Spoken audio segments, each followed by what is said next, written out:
आपका बहुत बहुत आभार। और आप सभी रामसरवासियों को विशेष विशेष धन्यवाद कि आपने चुनावों के अंदर तन मन और धन से सहयोग करके कांग्रेस पार्टी की एक रिकॉर्ड जीत दर्ज करवाई और आपके आशीर्वाद से मुझे आपने देश की सबसे बड़ी पंचायत लोकसभा के अंदर भेजा। आपका बहुत बहुत आभार, बहुत बहुत धन्यवाद, बहुत बहुत शुक्रिया।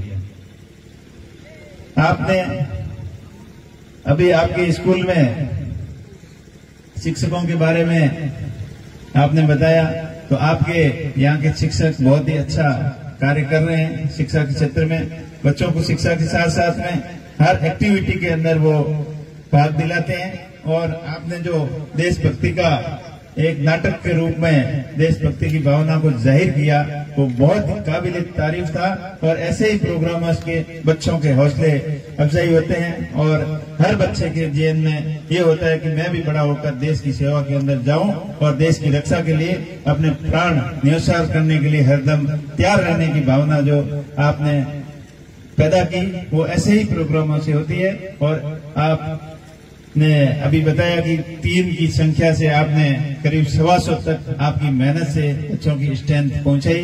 बहुत ही आपका बहुत बहुत धन्यवाद, शुक्रिया। और हमसे प्रयास रहेगा हमारा भी कि शिक्षा के क्षेत्र में आपका सहयोग करें।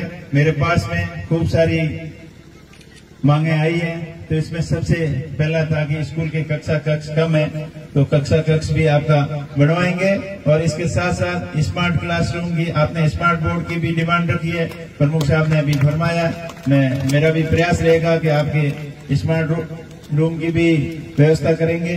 और जो 8वीं क्लास अभी 8वीं कक्षा है और 5वीं कक्षा के आप कक्षा कक्ष हैं, तो वैसे ही 3 कक्षा कक्ष तो आपके बनते हैं, चाहे शिक्षा विभाग से हो चाहे किसी अन्य मद से हो।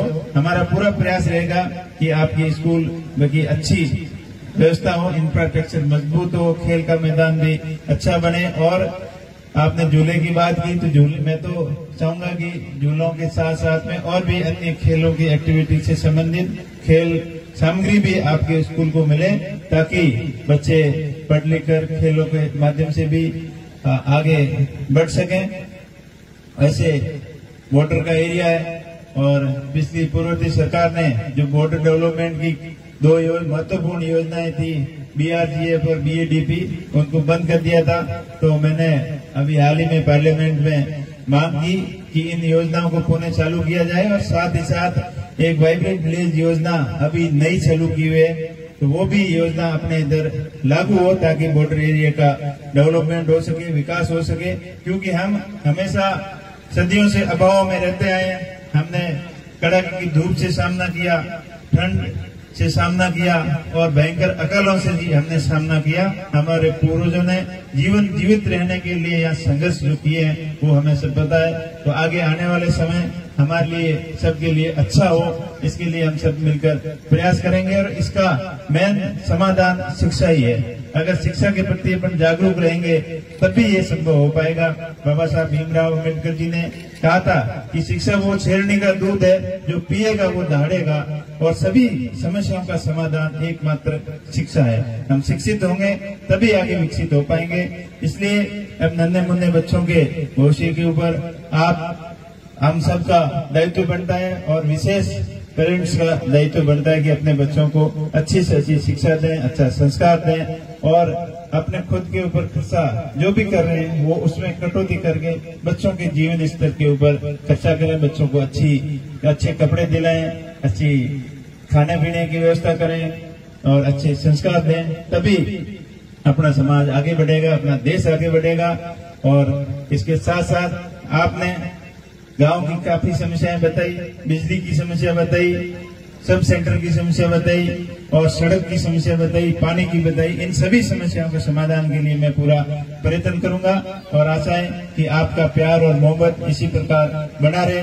आगे पंचायती राज के चुनाव भी आ रहे हैं, उसमें भी आपको पूरा दमखम लगाकर और जो अपना और पराये की पहचान करके अपना की मदद करनी है और कांग्रेस पार्टी को मजबूत करना है, ताकि आने वाला समय हम सब के लिए सुनहरा हो, अच्छा हो। जो विकास की बड़ी बड़ी बातें करते हैं, पिछले 10 साल से सुनते आ रहे हैं कि हम नदियों से नदियों को जोड़ के ऐसा कर देंगे वैसा कर देंगे, लेकिन धरातल पे बहुत कुछ नहीं हुआ। और जो भी हुआ था वो पूर्ववर्ती कांग्रेस की सरकार के अंदर हुआ। चाहे इंदिरा गांधी नहर देख लो, चाहे नर्मदा नहर देख लो, ये सबसे बड़े 2 उदाहरण अपने सामने हैं। और मेरा प्रयास रहेगा कि सरकार को बार बार याद दिलाएं, क्योंकि विपक्ष का काम होता है उनको सचेत करना, तो उसके अंदर तो मैं कोई कमी नहीं छोड़ूंगा। चाहे उनके वादे किए वो कि इंदिरा गांधी और नर्मदा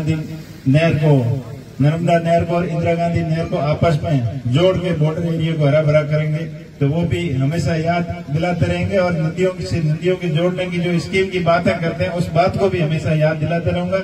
इसके साथ साथ अपने क्षेत्र के महत्वपूर्ण मुद्दे जो हमके जनहितैषी मुद्दे हैं, जो हम सबके लिए बहुत ही जरूरी है, उन मुद्दों को मजबूती से वहां रखेंगे। आप लोगों की मजबूत आवाज बनकर आपकी पैरवी में कोई कसर नहीं छोड़ूंगा। आपका बहुत बहुत धन्यवाद। जय हिंद, जय भारत।